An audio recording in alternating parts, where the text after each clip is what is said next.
So tonight we're going to talk about this thing that comes up in our lives, these things rather, obstacles, trying to overcome them, get around them, get past them.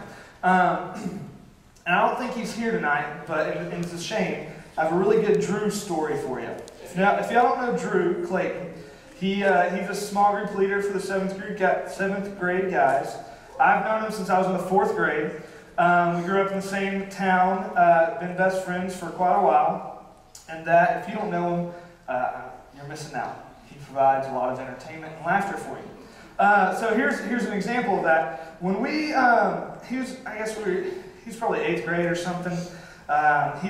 Drew's got a little brother named Greg, 2 years younger than him. We're hanging out at their house one day, summer, and watching some TV in the living room. And Greg, who is, I don't know how to put it nicely, sometimes we thought he was demon possessed. He's just like an evil person.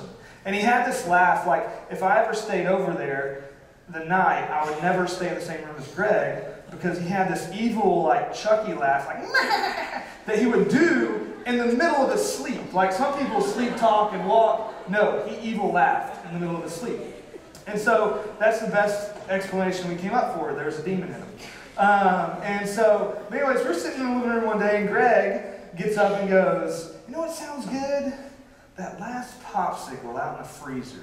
And, me and Drew are older, and we're like, "Yeah, right, get away, kid." And so Greg gets all proud of his idea, starts strutting out. And the way their house is set up is there's a living room here, formal dining room here, little breakfast nook here that's right next to the kitchen, and then there's the door to the back porch and then the garage where the freezer is with the last popsicle.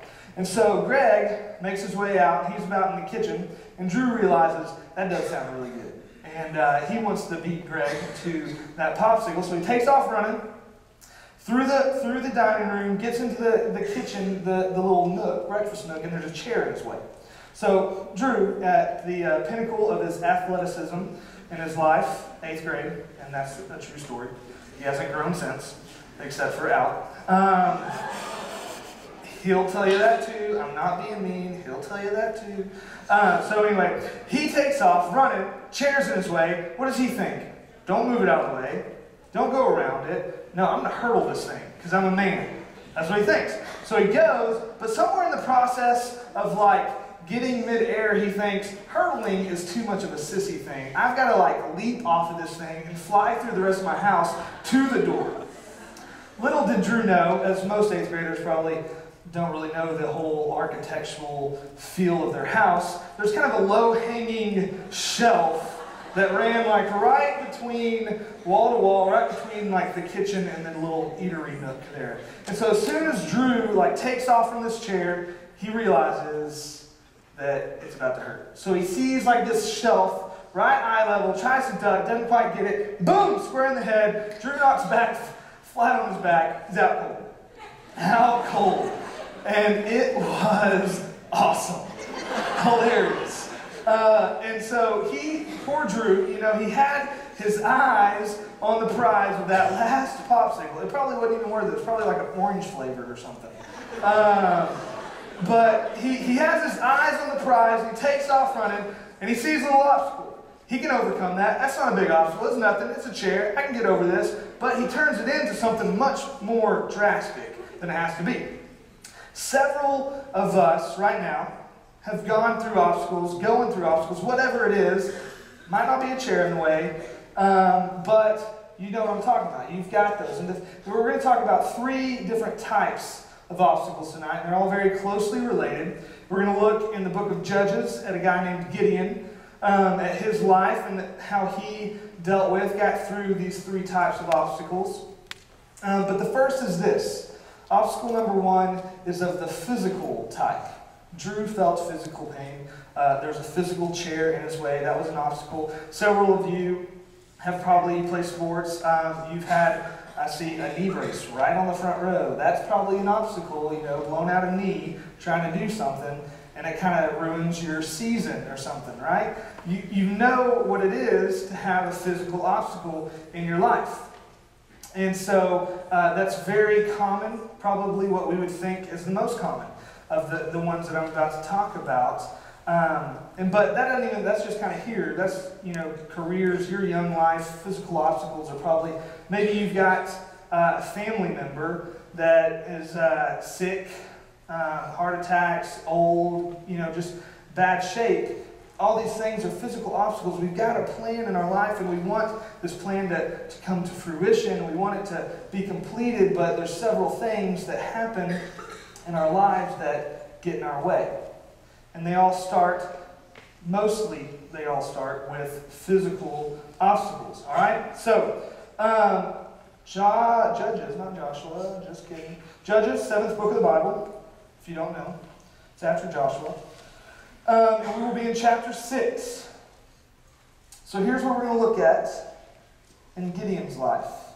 All right, so here we'll just jump right in to the physical obstacle in the life of Gideon. And it was this. It was oppression. They were being oppressed and enslaved by another country.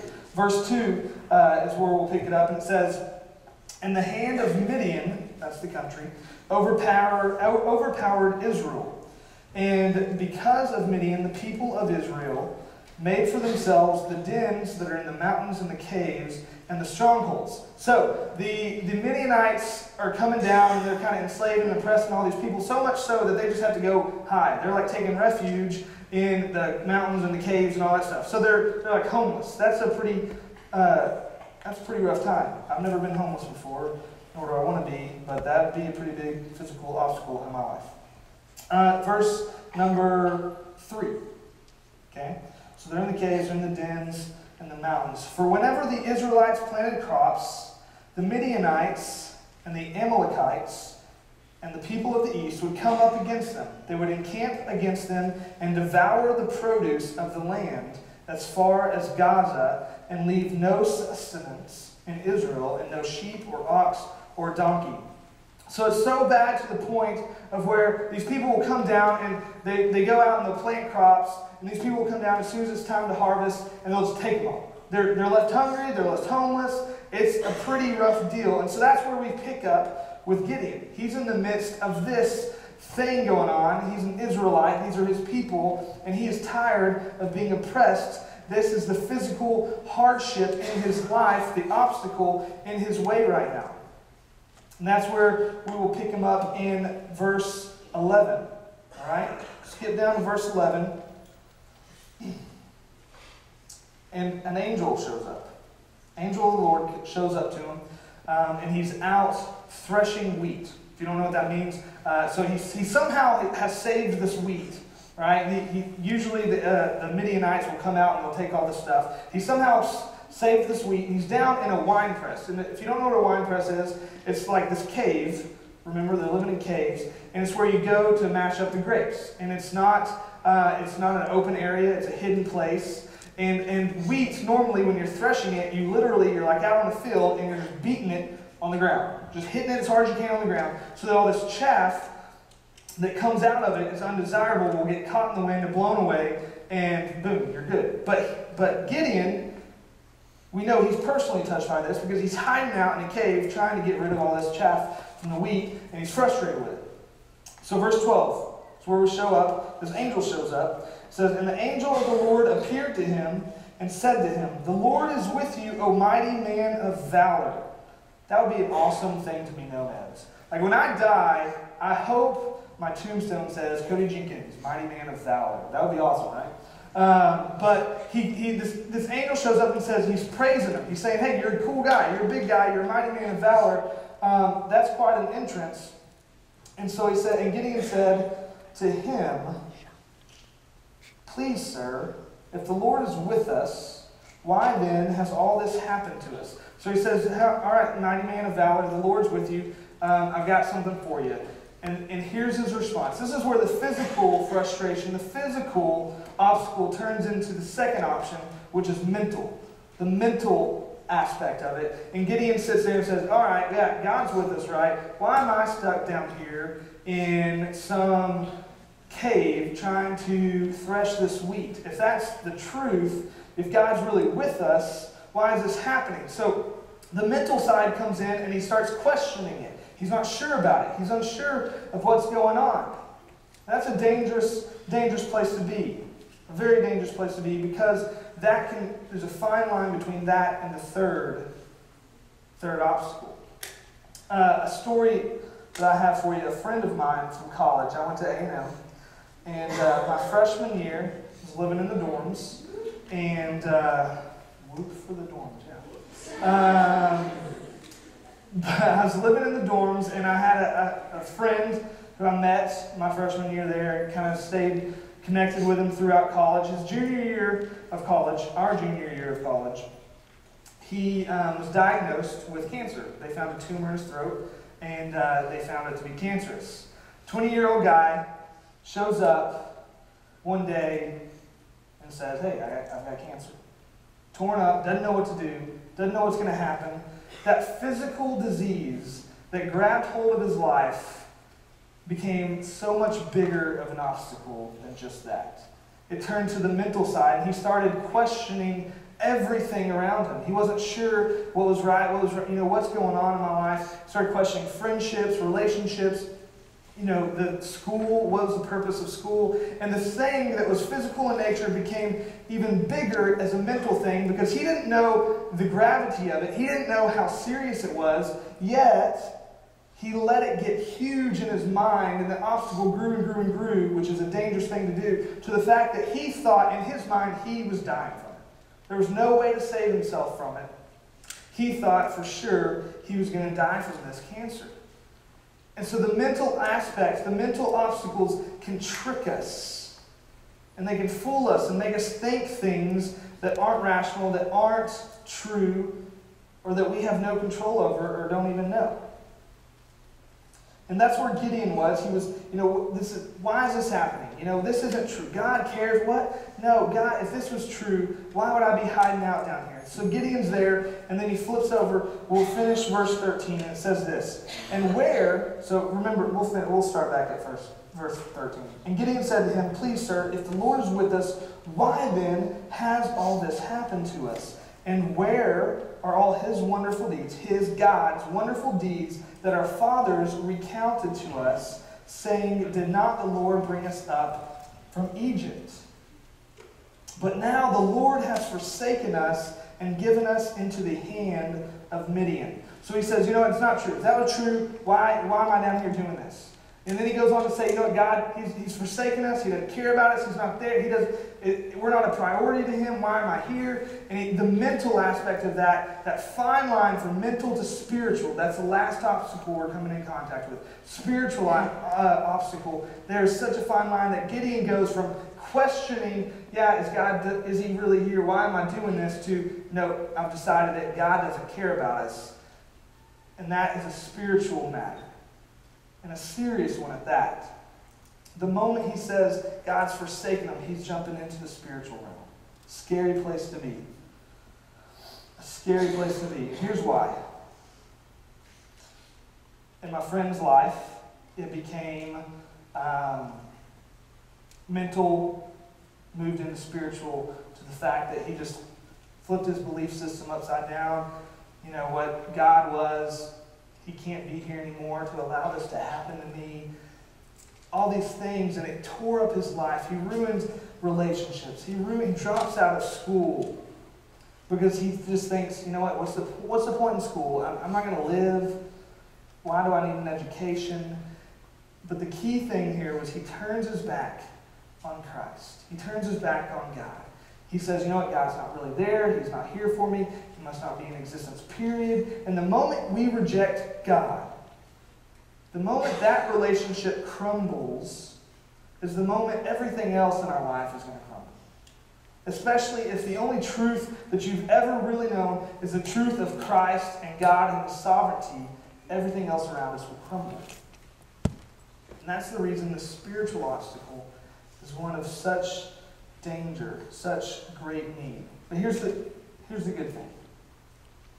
Gideon's life, his story, doesn't end with that. It doesn't end with him saying, God, you've forsaken us. God, you don't care about us. It goes on. Verse 14. And the Lord turned to him and said, go in this might of yours and save Israel from the hand of Midian. Do not I send you? Do not I send you? God's saying, listen, go. You're strong. I know it. You're the guy I'm picking. Go do this. I'm the one sending you. Just do it. Snap out of this. And so luckily, that kind of gets Gideon out of that spiritual funk he's in, and he moves on. And he moves backwards. It's kind of funny because I feel like it's a hill, right? Here's your physical obstacle. You get to the top of it, and then there's the mental. And then you get to the top of it, and then it turns into spiritual. It just keeps climbing, right? He finally gets to the top, faces God, realizes he's an idiot, starts heading back down. But the path back down, you go back to the mental, right? So he's sitting there, and God gets him out of the spiritual funk, and here's his response to that. He said to him, please, Lord, how can I save Israel? Behold, my clan is the weakest in Manasseh, and I am the least in my father's house. So it comes back to this mental obstacle and physical all bound together of I'm not good enough, I'm not strong enough, I'm not big enough, I'm from this small clan. How am I capable of saving Israel? And this last verse, this is where I want us to really catch. It goes along very well with what Andrew said to you guys before that last song. Verse 16 says this, and the Lord said to him, but I will be with you, and you shall strike the Midianites as one man. But I will be with you. Monday morning, I was reading this story to Aiken, my little 5-month-old. He didn't really sleep very well that night, so I told Bristy to sleep a little bit, and I read to him. It's a crazy thing. He's 5 months old, and I'm reading this Bible story to him. He loves to listen.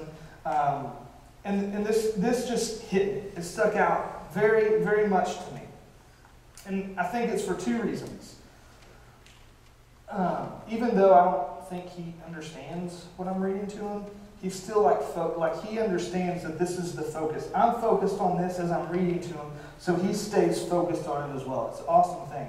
But the first reason I think this stuck out to me, and I turned and I looked at Aiken, sitting in my lap. He's not really here. And I turned to him and I just said, Aiken, you never forget that. God will be with you. God will be with you. And then I don't stop with that. I start preaching to him. I'm like, but listen here, okay? You got to know that doesn't just mean go do whatever the heck you want and God's going to be, oh, that's great. That's awesome. Let's bless that. No, I sit there and I tell him, 5-month-old, I'm ridiculous. I don't know why I'm doing this. I'm like, listen, the pretense to this story, the pretense to God saying, hey, Gideon, I'm going to be with you. Hey, Gideon, I'm going to be with you, is this. God comes and he says, hey, you're in this bind. You're in this physical turmoil time, and you are the person to save everyone around you.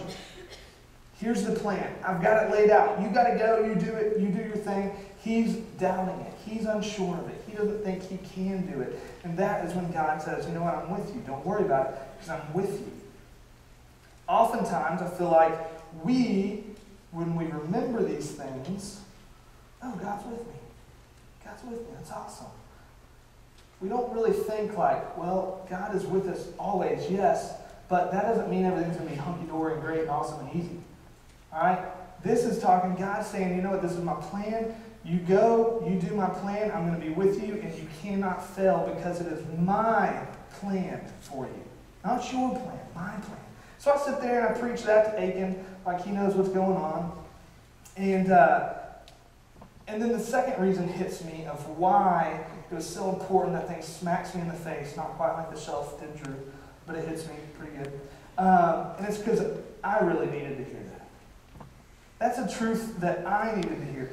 I hope Aiken hears that and I remind him of that every single day of his life, just like I hope someone in your life is there to remind you of that every single day of your life, just like I hope someone's there to remind me of it every single day of my life. Because right now, honestly, if I'm honest, I've got a mental obstacle in front of me. And it is the fact that I'm responsible for that little kid back there. I'm responsible for him. You know how much responsibility that is? You got to take out the trash. I got to raise a kid. That's scary. It's very scary. And I'm afraid I'm going to screw that up. And so I needed to hear that. I needed to hear, you know what, Cody, as long as you are seeking me in this, as long as you are trying to raise him up as I would have raised him up, as long as you're trying to center his life on me, as long as you and Bristy are focused on me and your parenting, I'm going to be with you. I'm going to be with you. I'm going to guess somebody here tonight needs to hear that. You're going through something. Something's in your way, and it's frustrating you. And it's got you down, and you cannot get over it. And you need to know, if you're seeking God, if you're looking for His plan, He's with you. Everything's going to be all right. He's with you. You cannot fail if it's His plan. All right?